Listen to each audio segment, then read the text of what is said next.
Chuchuzitos do Papo de Gel, que satisfação então aí para mais uma aula de geografia para a gente trabalhar com o Irã, ou melhor ainda, República Islâmica do Irã.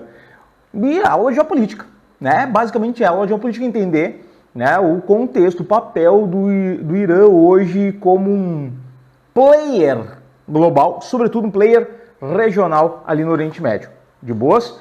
Então assim, fica ligado. Como toda aula que a gente trabalha com os países, que a gente aborda alguns países, a gente faz um retrospecto um pouco mais antigo, né? Pega uma história relativamente mais recente, digamos assim, e vai trazendo para entender um contexto, né? Entender melhor um contexto atual. E a gente não vai deixar de fazer isso nesta aula. Então, olha só, primeira coisa, panorama geral, tá? Quando a gente está trabalhando com o Irã, primeira coisa que tem que lembrar, ele é um país localizado no que a gente vai entender como Oriente Médio, beleza?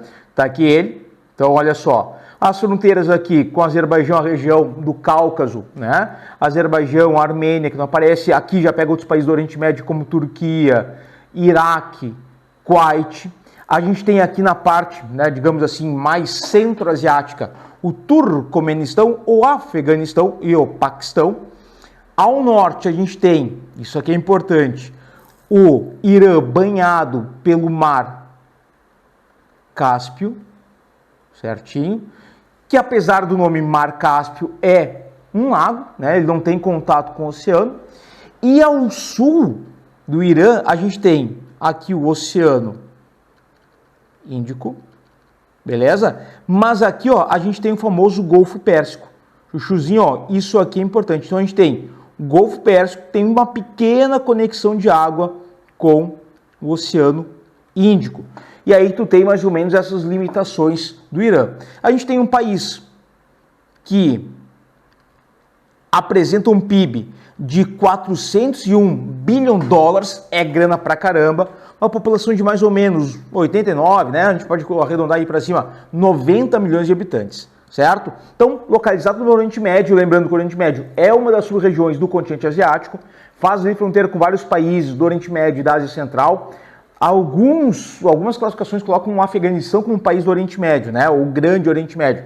Enfim, né? Tá ali, ao norte, Mar Cáspio, ao sul, o Golfo Pérsico, importantíssimo, tal. E fora essas características que a gente tem aqui do Irã, vale a pena ficar ligado no seguinte: hoje, né?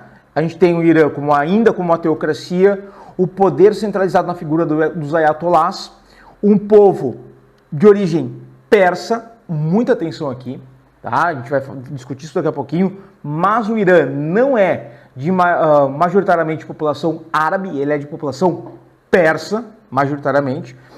A língua oficial ali, né, o Farsi, tá? Então, agora, na questão, são persas? Sim.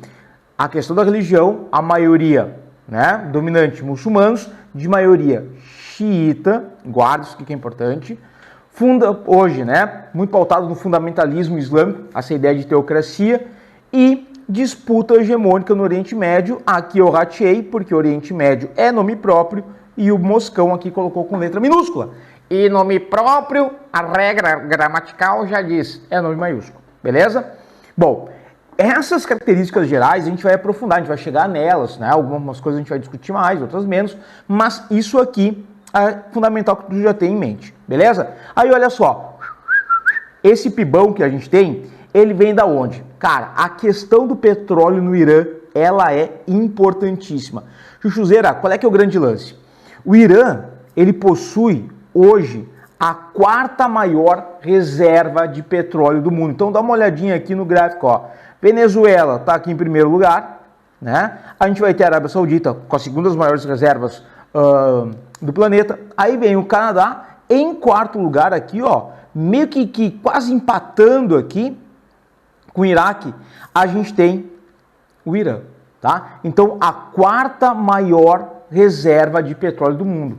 Esse volume equivale, eu coloquei aqui, a 9% das reservas mundiais e 13% dos países membros do OPEP. Ah, professor, mas eu não faço ideia do que é o OPEP. OPEP é a Organização dos Países Exportadores de Petróleo, né? Então, é um conjunto de países que vão surgir lá nos anos 70, que tem as maiores reservas e são grandes produtores de petróleo. E que, bem por conta disso, meio que controlam ou ajudam, influenciam, digamos assim, o preço do barril de petróleo, tá? Em relação ao gás natural, o Irã tem a segunda maior reserva do mundo. Então, no que tange a questão dos combustíveis fósseis, Chuchu, é um país central. Ainda estamos nesse processo de transição energética, pensando a nível mundial, buscando fontes alternativas, fontes de energias limpas e renováveis. Nessa transição, ainda temos a matriz energética mundial. Temos uma aula que a gente fala de matriz energética e era bom tu entender a diferença entre matriz energética e elétrica. É coisa importante, tá? Mas, nessa matriz energética mundial, o petróleo ainda é a fonte principal. E aí o Irã ganha poder, tá? Eu coloquei aqui um mapa. Dá uma olhadinha nele aqui, ó. Onde a gente tem as produções de gás natural em vermelho e petróleo em verde.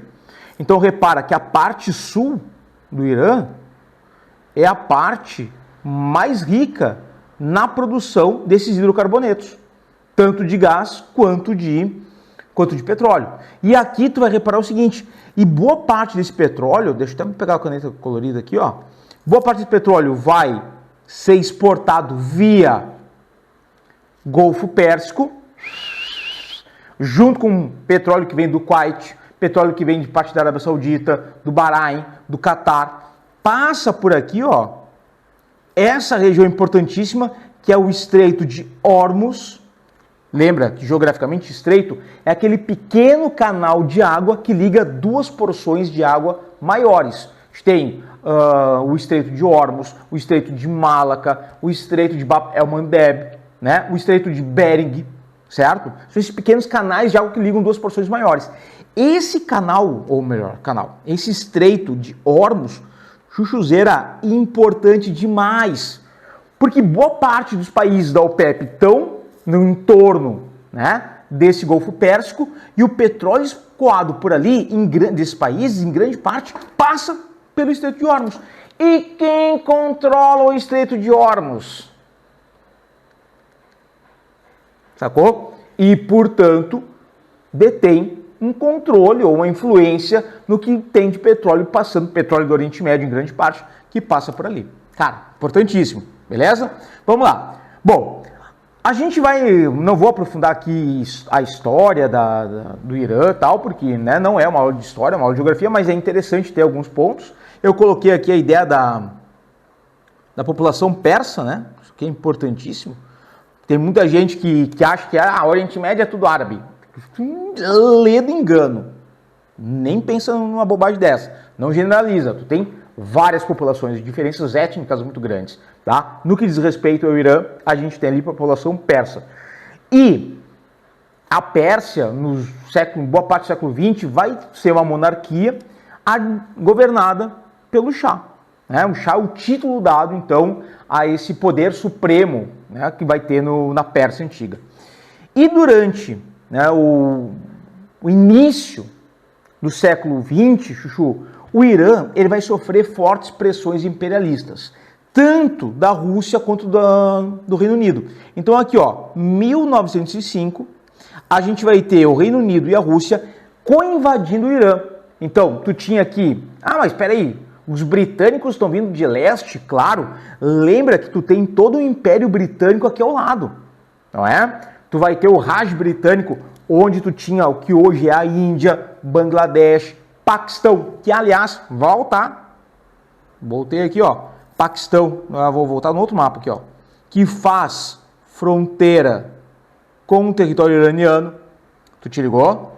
Então, tu tinha essa parte toda, era colônia britânica. Então, os britânicos, a fim de expandir seu império, tentam atacar o Irã, ou a Pérsia na época, e a mesma coisa com a Rússia, certo?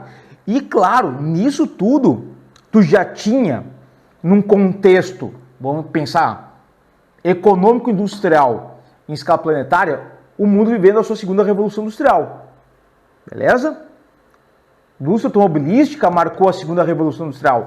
Olha aí, tem aula sobre isso no canal, dá uma olhadinha depois. Mas enfim. E aí, o petróleo já estava ganhando relevância. Não só como combustível, né? para veículos e tal, mas também como matéria-prima. Tu tem uma indústria já em expansão e o petróleo passa a ser fonte energética e fonte de matéria-prima. De boaça? Chuchu, o fato é que a Pérsia ela consegue bloquear esses avanços militares, né, da Rússia e do Reino Unido, mas não os interesses econômicos. Tanto é que, olha só, no início do século XX, a gente vai ter a exploração de petróleo no país. E esse petróleo ele vai ser explorado, sobretudo, né, por russos, que meio que vão ter uma influência maior na parte norte do país, próximo à capital Teherã, tá aqui ela, tá? E os britânicos vão pegar aqui, ó, vão ter uma influência maior na parte sul. Por quê? Tu já tinha uma influência ali em outros países do Oriente Médio. Lembra que depois da Primeira Guerra Mundial, essa região, né, não vai existir mais o Império Turco Otomano, mais a oeste, né, e tu começa a ter os protetorados franceses e britânicos nessa região ali do Oriente Médio. O que hoje é Síria, Iraque e tal, isso era protetorado entre a Primeira e a Segunda Guerra Mundial. Então os britânicos estão aqui, ó, estão de olho, tá entendendo? E nisso eles vão, né, tendo uma influência maior nessa parte sul, cara, e aí já era. E é exatamente nesse contexto, né, que em 1908 os britânicos eles vão descobrir petróleo no território iraniano, nessa parte sul aqui, ó. Te ligou? No ano seguinte, 1909, é criada a Anglo-Iranian Oil Company. Era uma empresa britânica, né, uma petrolífera britânica que estava explorando petróleo em terras iranianas. E aí vem um nome bonitinho. Não, ela é anglo-iraniana. Anglo, se não tá ligado, né, faz referência à questão britânica. Não, na verdade, ela é britânica, a empresa é britânica, tá? Tinha lá os seus parceiros com o Irã, tá? Mas eles eram os britânicos explorando petróleo no Irã. Eu coloquei aqui, ó, 1909, a criação dessa empresa, né? Que tá o caminhãozinho de exploração de carregando petróleo aqui, ó, a diferença, né? Do que é um caminhão hoje, mas enfim. 1914 a gente vai ter o Reino Unido comprando grande parte das ações da empresa, óbvio, né? O grande império britânico vai adquirir mais grana. Tu tem que alimentar a produção industrial inglesa. Só que nesse contexto, o que acontece? Olha só, 85% dos lucros da Anglo-Iranian Oil Company iam para o Reino Unido, 85% e 15% ficavam na Pérsia. Tá entendendo? Cara, nada, né? Muito desproporcional essa questão dos lucros. É óbvio, os britânicos eram o maior império na época, né? Então vão gatear mais isso aí. E o fato é que em 1933, o Shah Reza Pahlavi, a gente já vai falar dele daqui a pouquinho, renegociou os termos de contrato de concessão, né? Então tu vai tentar ter o Reza Pahlavi tendo papel ali, tentando dizer, não, vamos aumentar aí a arrecadação, a participação dos lucros da Pérsia, né? E diminuir dos britânicos, certinho? Ó, vamos falar do Shah Reza Pahlavi. Enfim, essa parte aqui, então é interessante para tu entender que o petróleo está na história recente, história moderna do Irã, e com participação estrangeira forte. Essa questão de empresas estrangeiras estarem explorando petróleo em território iraniano, isso é importante, porque a gente vai pensar na tal da internacionalização da exploração de petróleo, ou internacionalização da exploração de recursos naturais. Petróleo, gás, sei lá, em outros países, recursos minerais, terras raras, enfim. Mas são empresas de outras nações que se instalam no território de um país em si, de um estado em si, e vão, né, sugando as riquezas naturais. No caso que a gente está falando de petróleo. Então, uma empresa internacional faz exploração de petróleo principal em território, e território persa ainda. Então vamos colocar aqui, ó, 1923, temos aí o Reza Shah, que era o pai do Reza Pahlavi, né? Ele derruba a dinastia Qajar, assume o trono, certo? E em 1935, olha só, o Shah altera o nome do país, passa a ser Irã. E aí a gente vai ter essa bandeira que vocês estão vendo ali do lado, ó. Te ligou? Eu vou até voltar, repara aqui, ó. Ó, vou voltar aqui, mais um pouquinho. Olha aqui a bandeira. Aqui é a bandeira da Pérsia, ó. Tá vendo? As cores se mantiveram, o símbolo mudou. Aí, olha aqui, ó. Deu todo um plus a mais adicional. E aí tu vai ter essa mudança de nome. Passa a ser, então, desde 35, o Irã. O Shah Reza Pahlavi, que é esse cara aqui, ó, ele vai assumir, ele assume o poder em 1941, tá? E ele, aqui não é a data de nascimento e de morte, é quando ele assume o poder do Irã e quando ele sai do poder do Irã, tá? Então, vou colocar aqui, ó, tempo no poder. Eu poderia dizer quantos anos ele ficou no poder? Poderia, mas aí eu teria que fazer uma conta rápida de cabeça e o meu forte não é a matemática. Então eu vou deixar para vocês, certinho?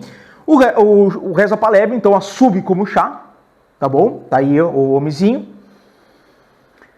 Ao mesmo tempo que tu tinha esse nacionalismo muito em alta, a ideia de fortalecer, isso não só no Irã, Chuchu, mas em outros países do Oriente Médio. Olha o momento, é aquele período entre guerras, então o Império Turco Otomano mandou lembranças, tchau, tu já começa, tu tinha aqueles os mandatos britânicos e franceses em alguns países do Oriente Médio, e é nesse contexto que começa a surgir um sentimento nacionalista de fortalecer o que é a população do Oriente Médio, né? Tanto que a gente vai falar depois da questão do pan-arabismo. Ah, mas o Irã não era árabe, tu falou que era persa. Exato, o Irã era persa, mas a ideia de tá eclodindo em vários lugares do mundo esse sentimento de nacionalismo, isso é importante porque também vai aparecer no Irã.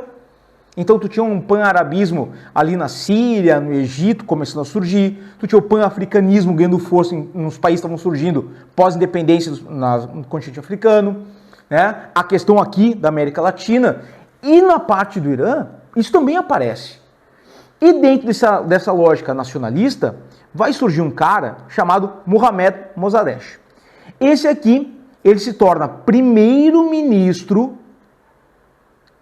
do Irã, tá? Vou colocar ele aqui, ó. Esse aqui é o Mossadegh, tá aqui ele, tá? Primeiro-ministro do Irã. Só que ele tinha uma postura oposta, uma visão mais nacionalista oposta à do Shah Reza Pahlavi. Olha aqui, ó. Postura independente e crítica ao Shah. Influência pan-arabista, não é que ele fazia parte do pan-arabismo, mas uma influência dessa ideia de junção, de nacionalismo. E o Mossadegh, ele vai promover o nacionalismo, a nacionalização da exploração de petróleo em 53. O que a gente estava falando antes? Quem fazia exploração de petróleo, então, desde o início do século XX, eram empresas estrangeiras, britânicas, russas, depois as empresas americanas, norte-americanas também vão se instalar ali para explorar petróleo. E quando o Mossadegh ele chega ao poder como primeiro-ministro, então tu tinha o Shah e o primeiro-ministro, ele vai dizer o seguinte: não, o petróleo está em terras iranianas e deve ser explorado por empresas iranianas, nacionalizar a exploração de petróleo. E aí, a galera de fora fica enlouquecida. Não, como é que pode? Não pode. Tanto é, daqui ó, Reino Unido, né, começa a implementar fortes sanções ao Irã, naquela lógica do seguinte, olha só, vão nacionalizar o petróleo, então aqui ó, sanções econômicas, né, embargo, bloqueio, aí tentar estrangular economicamente o Irã para que essa medida de nacionalização do petróleo fosse abolida. Em 53, aí começa a ficar bonito o troço, ó. Em 53, olha aqui, a CIA, ela mesma, a inteligência, o Centro de Inteligência norte-americano, organiza um golpe na faixa, mancomunado de cupincha do Reza Pahlavi, da figurinha aqui. E o que acontece? Ali em 53, o Shah Reza Pahlavi, ele assume o poder total. Ou seja, a gente passa a ter o Irã, lembra, desde 35, a gente não fala mais em Pérsia, mas sim Irã, a gente começa a ter o Irã se tornando uma autocracia. Ou seja, não existe mais primeiro-ministro, e se existe ele vai ser cupincha do Reza Pahlavi, foi colocado lá por ele, tá? Mas o Mossadegh vai ser destituído do cargo, E o que acontece? Olha só, Chuchu, a gente tem uma autocracia. O Shah ganha plenos poderes ditatoriais com o apoio dos Estados Unidos. Isso aqui é importante, beleza? Por quê? Porque tu começa a ter mudanças importantes que vão começar a se desenhar a partir daí. Olha o contexto geral. Tu tinha a questão do petróleo internacionalizada, depois nacionalizada, isso causa um impacto nos principais, a quarta maior reserva de petróleo do mundo. Os países que exploravam petróleo no Irã vão ficar indignados, vão ficar puto da vida, tá entendendo? E aí, o país estava começando a surgir já num pós-Segunda Guerra Mundial, né? 53. Já podemos pensar em Guerra Fria, que já está surgindo como uma grande potência no pós-guerra. Mas é o quê? Não. Temos que manter, né, o petróleo iraniano vinculado a nós. E aí os Estados Unidos vai lá com a CIA e ajuda a promover esse golpe. Beleza, vamos adiante. A partir desse momento que a gente tem, então, essa autocracia do governo, no governo do Irã, Chuchu, a gente vai ter aqui, ó, apesar dos lucros gigantescos do petróleo, desigualdade e pobreza cresciam, tá? Tu tinha a prisão e a tortura e a morte de opositores políticos ao Shah Reza Pahlavi. Tu tinha aqueles representantes eleitos pela população sendo destituídos do seu poder. Então, esse contexto, logo desse golpe que a gente vai ter do Shah, vai levar a uma situação de uma oposição cada vez mais indignada. E aqui tem um ponto importante. Olha só, o Irã, nesse contexto, se torna o segundo país muçulmano a reconhecer Israel. Lembra? Israel criado em 48. Certo? E aí, o Irã, nesse contexto, pós-53, ele vai ser o primeiro país muçulmano, vai ser a Turquia a reconhecer Israel, e o segundo vai ser o Irã. E aí toda aquela galera que não admitia a criação de Israel em pleno Oriente Médio, como assim o Shah está aceitando? Pessoal mais radical, como assim o Shah está aceitando esses caras aí? Tá reconhecendo Israel? Não. Outro ponto importante que a gente vai ter é isso aqui, ó. Uma ocidentalização durante as décadas de 60 e 70. Novas modas, cinema, música ocidentais, o sexo antes do casamento, o voto feminino. Chuchu, tu começa a ter uma cultura muito mais vinculada ao ocidente. Cara, olha isso aqui, olha as revistas. Propaganda de bicicleta, aí tem a mulher... Para nós isso aqui é normal, beleza, e ok, né? Mas imagina para uma sociedade que tem uma parcela considerável da população altamente conservadora, tá? Os preceitos islâmicos. Aí tu tem uma capa de revista que nem essa. Aí tu tá ouvindo Beatles, com as músicas lá, as músicas do diabo, né? Os Rolling Stones, sei lá o caramba, né? A divulgação do esporte feminino. Isso começa a criar nessa parte conservadora da população iraniana um sentimento que, assim, o Shah é um baita de um vendido para os Estados Unidos, para o Ocidente. Os Estados Unidos não, vamos colocar o Ocidente, né? Porque agora os Estados Unidos era o grande símbolo do Ocidente, da civilização ocidental. E essa indignação, ela começa a ser alimentada cada vez mais e tal. E a gente começa a entender nessa lógica, Chuchu, um ponto importante que é o seguinte. As diferenças culturais, elas vão ser muito determinantes, porque vai acontecer no final da década de 70. Tá? Então, por exemplo, tu tinha essa rápida ocidentalização dos costumes, por um lado, que a gente viu ali, né? Isso aqui, ó. Certo? Beleza. Por outro lado, tu tinha maior parte da população xiita, conservadora. Então há um choque cultural. Além disso, tu vai ter, na questão política, né, a subordinação do Shah cada vez maior aos Estados Unidos. E, por outro lado, o fortalecimento do nacionalismo. Então os conservadores vão dizer o seguinte, não, isso aí está deturpando o que é a cultura persa, não sei o que e tal.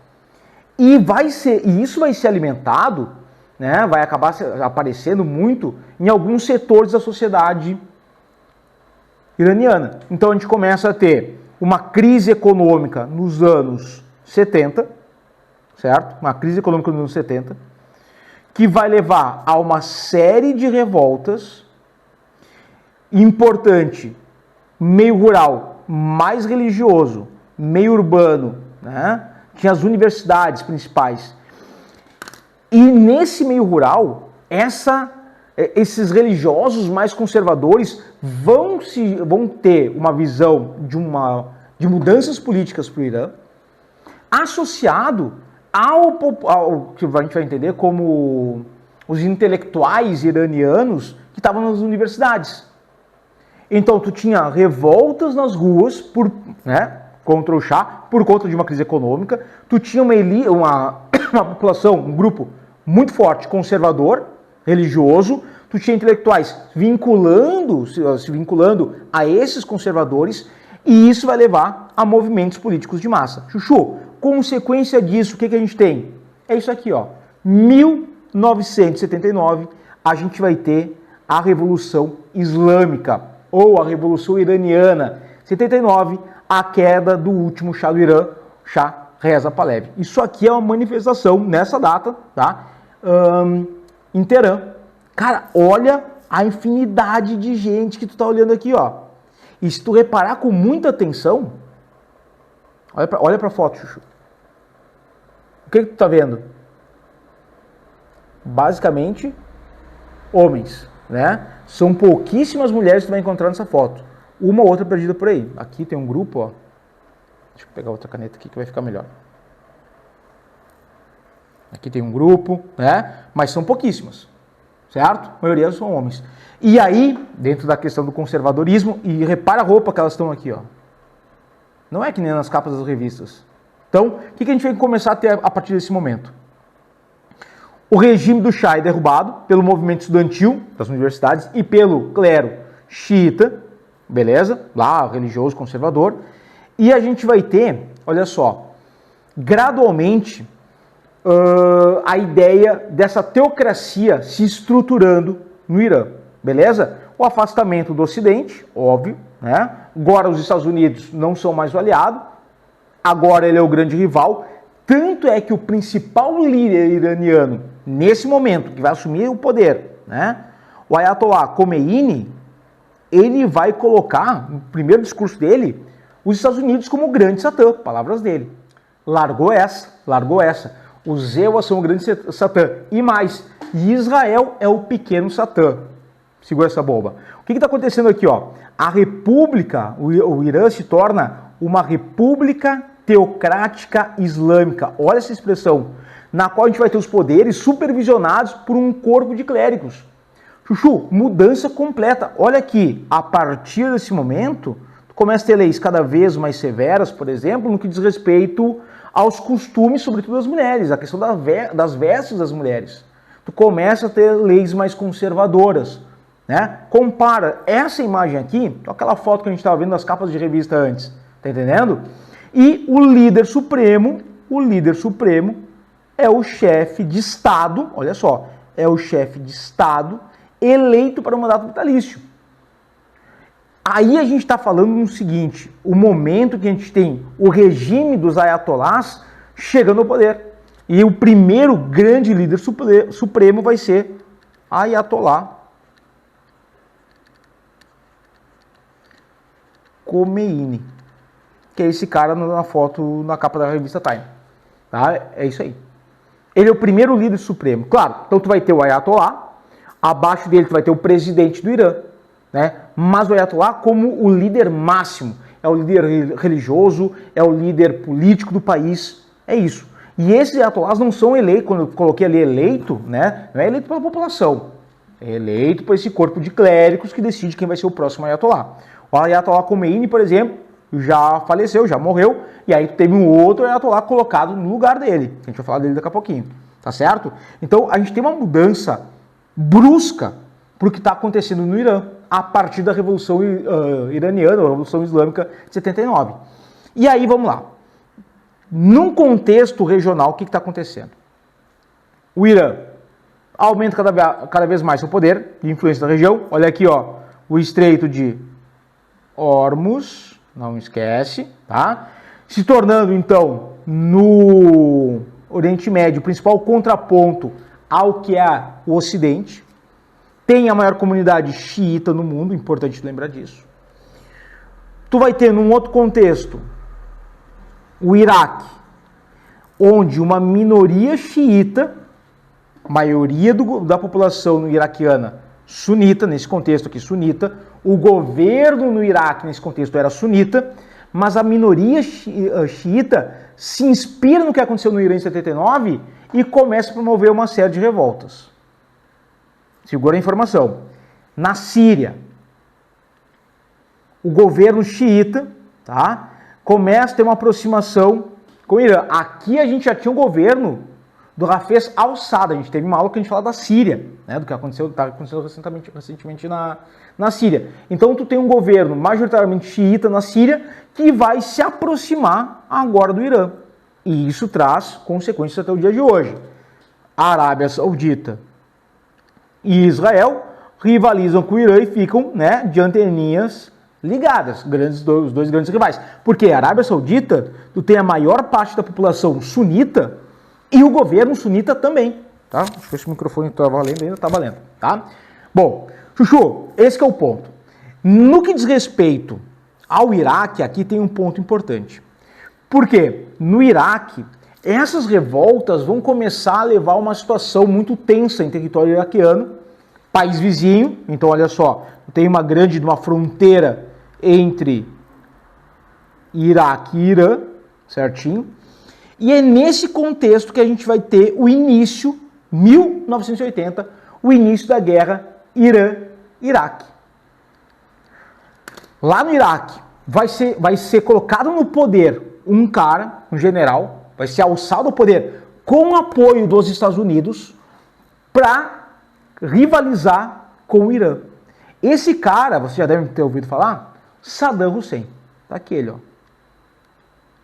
Saddam Hussein. Certo? Tá ali ele, alçado ao poder com apoio norte-americano. Qual é que era o propósito? Olha só, Saddam. Dá um jeito lá nos xiitas, no poder do Irã, porque isso não pode acontecer. Porque esses caras são nacionalistas, são conservadores, a exploração de petróleo no Irã vai ficar impossível e a gente não pode perder essa boquinha. Então, vamos lá, Saddam, agora vai contigo. A guerra Irã-Iraque, Chuchu, vai de 80 a 88. Termina, basicamente, em 88, sem vencedores. O regime dos ayatollahs continua no poder no Irã e o Saddam Hussein se perpetua no poder no Iraque. E depois a gente vai ter, né, vamos ter que ter uma outra aula para a gente falar da questão do Iraque, que é importantíssima também. O fato é esse. E a gente vai finalizar essa parte com o seguinte, olha só. Após 11 de setembro de 2001, os ataques das Torres Gêmeas, lembra dos aviões? Das Torres Gêmeas? O Irã, né, vai ser alvo intenso dos Estados Unidos, não militarmente, mas economicamente, a partir de uma série de sanções econômicas extremamente severas, embargos econômicos, boicotes, e o Irã é colocado, pós 11 de setembro, como um dos membros do eixo do mal. Junto com quem? Tu tinha o Irã, tu tinha o Afeganistão, onde tu tinha o Talibã, que abrigava o Bin Laden e a Al-Qaeda, responsáveis pelo 11 de setembro. Tu tinha o Iraque, do seu Saddam Hussein, também no eixo do mal, e tu tinha a Coreia do Norte. Esse era o eixo do mal pós 11 de setembro. Tá? Afeganistão invadido, se derruba temporariamente o Talibã, né? O Iraque vai ser invadido pelos Estados Unidos em 2023. O Saddam deposto. Não invadiram o Irã, porém foram tentando estrangular economicamente o país. Tá? E aí, olha só, olha que massa isso aqui. Chuchu, essas tensões que a gente vai ter entre Estados Unidos e Irã são muito importantes. Porque a partir desse momento, né, da questão da guerra Irã-Iraque, da Revolução Islâmica iraniana em 79, bem dizer, a gente começa a ter um cercamento militar do Irã. Então, a gente começa a ter bases militares americanas ou aliados dos Estados Unidos em vários países ali cercando o Irã, tá? Então dá uma olhadinha no mapa, olha o mapa, olha ali o mapa, tá vendo o mapa? As bases militares e aliados norte-americanos representados pelas bandeirinhas. Na Turquia, Turcomenistão, Paquistão, por um tempo no Afeganistão, não mais, né? Desde 2021, Omã, Emirados Árabes Unidos, no Catar, no Kuwait, Arábia Saudita, Jordânia, Israel, Egito, o próprio Iraque, ainda hoje, né? Tu tem ali um vínculo com os Estados Unidos. Agora a gente poderia, ratei, mas talvez a gente possa colocar na Síria mais uma bandeira, agora com o fim do regime do Bashar al-Assad, vamos ver o que vai acontecer. Mas repara como a gente tem um cercamento. Naquela guerra Irã-Iraque, Chuchu, tu tinha o apoio iraniano vinha de quem? Esse carinha aqui, ó. E lembra que guerra Irã-Iraque de 1980 a 1988 ainda é contexto da Guerra Fria. Então tu tinha uma Rússia dando apoio ao Irã. A Rússia também dava apoio ali, né? Mantinha as costas quentes do governo da Síria. A gente viu na outra aula. Bom, e aí isso prolonga por um tempo, e em 2000, e aí embargos econômicos, aquela coisa toda, em 2002 a gente tem o programa nuclear iraniano ativo. Aliás, na época o Irã comprava o urânio enriquecido aqui no Brasil, nós aqui vendíamos urânio para o Irã. E qual é que era o grande lance? O que foi colocado no programa nuclear? Programa nuclear, Chuchu, não quer dizer necessariamente desenvolvimento de armas nucleares, de bomba nuclear. O programa nuclear ele pode ser destinado à geração de energia nuclear, não é? Pô, tu tinha um país que estava vivendo uma série de problemas de sanções econômicas desde o final dos anos 70, tá? Um conflito que foi a guerra Irã-Iraque. Vai chegar uma hora que há uma defasagem energética. Pô, a gente viu que é uma população gigantesca no Irã. Precisa de energia. Bom, e aí o que o governo iraniano na época alega era um programa nuclear ativo para fins pacíficos, ou seja, geração de energia. Mas aí a galera já estava com o pé atrás, já estava meio ressabiada, não sabia se sim ou se não. As pressões e sanções econômicas se intensificam, e aquela coisa toda, né? Na época, a gente vai ter todas as tensões desenhando, e aí tu tinha lá a questão de, pô, o Irã está enriquecendo urânio a mais de 80%, então ó, vai chegar aí na hora que vai ter uma bomba, o Irã vai ter uma bomba nuclear. A Arábia Saudita e Israel, apavorados e tal. Fora isso, né, a gente vai ter os Estados Unidos, não só os Estados Unidos, né, junto com os Estados Unidos, os britânicos e tal, para alguns países europeus, acusando o Irã de armar o Hezbollah, e sim, essa ligação existe, no Líbano, a armar o Hamas em Israel, beleza, isso também existe, os Houthis no Iêmen. Se tu tá ligado a esse conflito que a gente está tendo desde 2024 entre Israel e Hamas na faixa de Gaza, tu viu todos esses caras aqui. Final de 2024, desde 2023, desculpa, né? Não, eu tô viajando. Não, faz mais de um ano já. Não. Ou confundi as datas aqui. Vai ficando velho e vai se perdendo no tempo, me perdoe. Conflito entre Israel e o Hamas na faixa de Gaza, começado em outubro de 2023. Já estamos aí com mais de um ano e lá vai alguns meses ali, né? Mas qual é que é o grande lance? Chuchu, a gente teve no final de 2024 Israel atacando o Hezbollah no Líbano, né? A questão dos Houthis no Iêmen aparecendo recorrentemente no jornal. E as milícias xiitas no Iraque é a mesma coisa.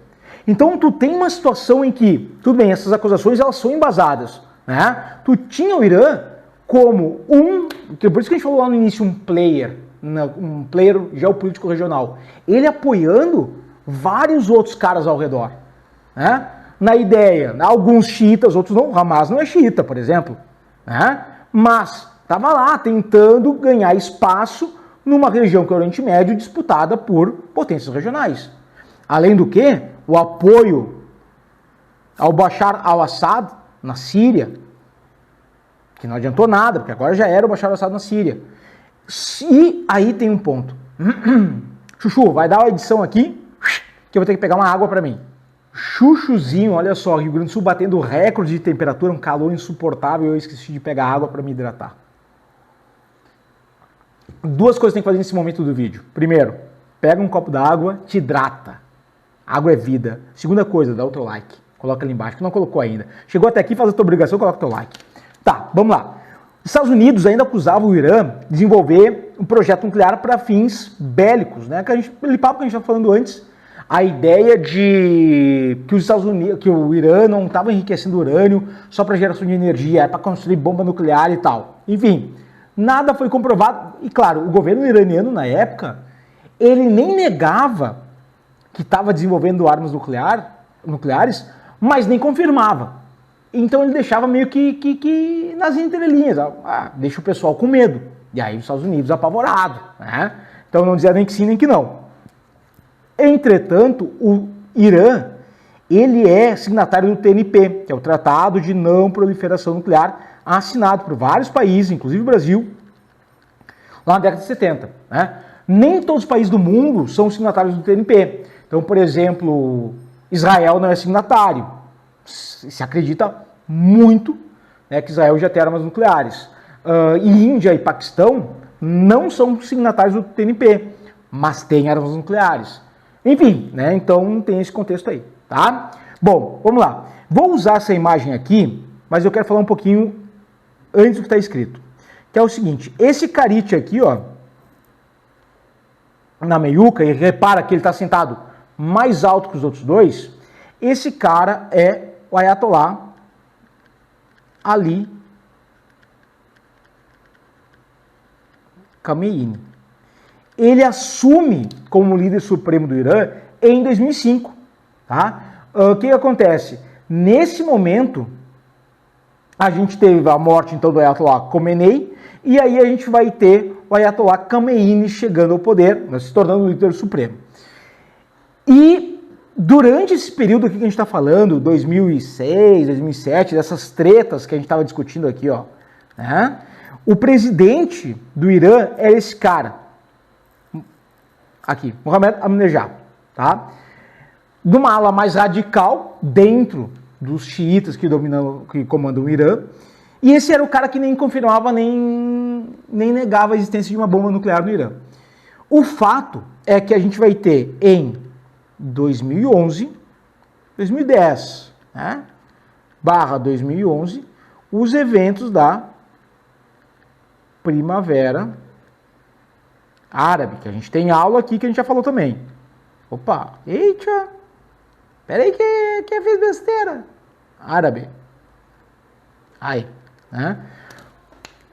País do norte da África derrubando ditadores, manifestações populares no Egito, na Síria, tá? E essas manifestações chegam no Irã. Só que no Irã, o regime dos ayatollahs não vai ser derrubado, eles se perpetuam no poder. Há uma forte repressão e tal. E o fato é que a gente vai ter o seguinte, olha só. O fato é que em 2013, o Ahmadinejad, ele sai do poder e ele é substituído, né, vai ter uma eleição no Irã, e quem vai ser eleito vai ser esse cara aqui, ó, que é o Hassan Rouhani, da ala mais moderada dentro dos xiitas que comandam o Irã. Ou seja, naquela lógica da Primavera Árabe, a ideia de que, tá, beleza, os xiitas, né, os ayatollahs se mantêm no poder, entretanto, tiramos alguém mais radical, sai alguém mais radical, Ahmadinejad, e vem o Rouhani ali, mais moderado, beleza?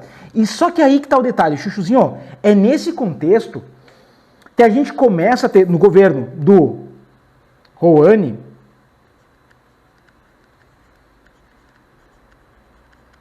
tá? Que a gente começa a ter uma aproximação entre Irã e Estados Unidos. Segura essa bomba. Aqui, ó. Tá? Ó, 2013, 2014, governo Obama nos Estados Unidos. Voltei aqui. Governo Rouhani, o Hassan Rouhani, da ala mais moderada, pós influência da Primavera Árabe no Irã. Aproximação entre os dois. A aproximação para um acordo sobre o programa nuclear iraniano. Lembra? Sanções, punições, voltei aqui, ó, de novo, ó, pressões e sanções econômicas rolando soltas sobre o Irã, E aí o Obama vem aqui e vai dizer o seguinte, olha só, vamos começar a conversar. Ela moderada no comando do Irã. Beleza. E a gente vai ter, em 2015, o acordo nuclear, né, sendo colocado ali em prática entre vários países. Então tu tinha o quê? Olha só, né, a gente falava do acordo P5+1, ou grupo P5+1. P5 era quem? A gente estava falando aqui, ó, China, França, tá?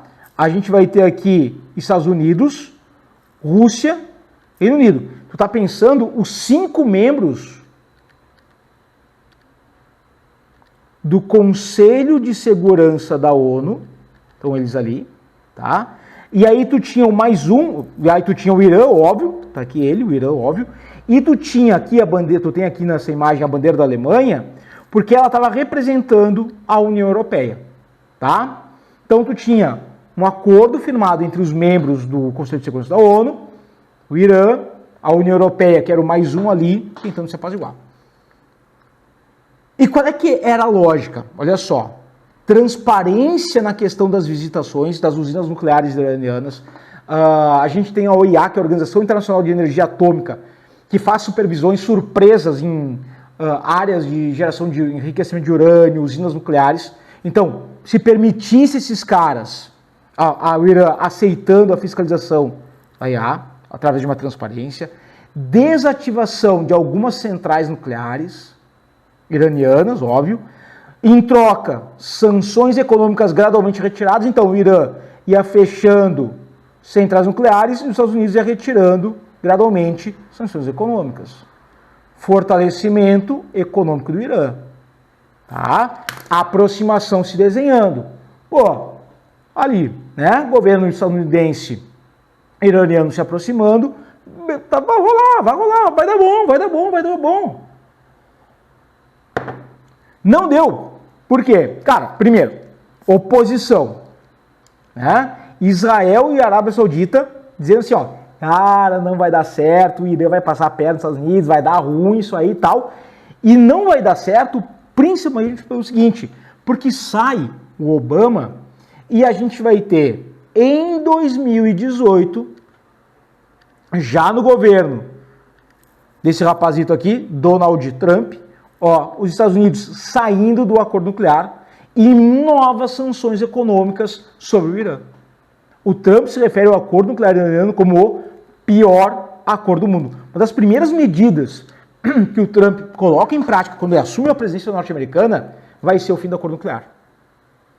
Sacou? Então, houve uma tentativa de aproximação, mas que foi pro saco, já era. Acabou-se. E aí foi-se o boi com a corda. E aí, de lá para cá, no governo Biden, tentou-se uma renegociação, mas, cara, nada muito certo. Vários países, assim como a França, por exemplo, quando estava rolando esse acordo, ficaram altamente interessados. Por quê? Cara, porque o Irã é um grande mercado consumidor. Se tivesse ocorrido a consolidação desse acordo e esse fortalecimento iraniano, tinha uma população gigantesca que é um grande mercado consumidor, concorda? França, né? Reino Unido, já aqui, ó, de olho nesse mercado consumidor que seria o Irã. E aí o Trump aqui, ó, já era, meu galo. Bom, vamos começar a finalizar essa aula, que ela já está mais longa que o normal. Já aviso, esqueci de avisar no início. Essa aula não vai ter exercícios, tá? Ela é só sobre... Porque eu sei que a aula vai ficar mais longa e eu não ia colocar exercícios aqui, tá bom? Então, olha só. Acirramento das tensões geopolíticas na região, né? Normal, que não é de se estranhar. E a formação de um bloco rival ao Irã. E aí vem aquela pergunta assim, ó. É pior ser xiita do que judeu? Por que eu coloquei isso aqui? Pelo seguinte, olha só. Nos últimos anos, a gente começou a ter a retomada de relações diplomáticas entre Israel, já temos da cor da caneta aqui, ó, vou colocar em azul, tá? Entre Israel e Emirados Árabes Unidos, Bahrein e muito tenuamente uma tentativa de aproximação diplomática entre Israel e a Arábia Saudita. Tanto que tá aqui, ó. Arábia Saudita e Israel ensaiam, vou até colocar aqui, ó, deixa eu marcar, ensaiam retomada de laços durante a viagem de Bin Laden, ao calor, de Biden ao Oriente Médio. Cara, olha só, pô, dois inimigos históricos, Israel e Arábia Saudita. A aproximação, por quê? Porque tinha um inimigo em comum, que é o Irã, tá entendendo? Então, tu tem essa tentativa, esse desenho de aproximação entre Israel e Arábia Saudita, que não vai se consolidar, tá? Não se consolida porque todas essas tensões que vem acontecendo, esse conflito que vem acontecendo na faixa de Gaza, entre Israel e o Hamas, né, e esses planos de paz que vão sendo colocados ao longo do tempo, enfim, né, de aniquilar a faixa de Gaza, essa limpeza étnica, né, promovida nos palestinos da faixa de Gaza, um genocídio, a gente poderia falar, coloca essa aproximação entre Israel e a Arábia Saudita em xeque. A Arábia Saudita coloca, não, se não existia uma Palestina, uma faixa de Gaza com população palestina morando, não tem aproximação. Então tu tem três grandes peões ali no Oriente Médio, é o Irã, é a Arábia Saudita e é Israel, né? Os três rivalizam entre si, historicamente, beleza? Só que aí o que a gente começou a ter? Uma aproximação entre Israel e a Arábia Saudita contra esse cara. Por isso que eu coloquei essa perguntinha aqui, ó. Será que isso é o pior? Né? E claro, as coisas ficaram vão tomando tensões e são vários eventos que vão acontecendo.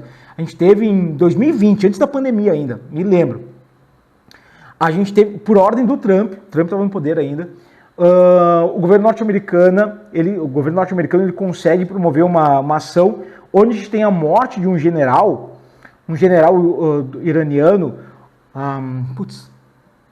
Qassem Soleimani, tá? Ele era o comandante das forças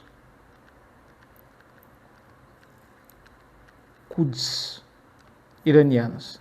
Essas forças Quds, elas são, a gente poderia equivaler à elite das forças armadas do Irã, protegendo lá, então, os ayatollahs, os clérigos e tal, tá? E aí, essas forças Quds, eles vão treinar o Hezbollah.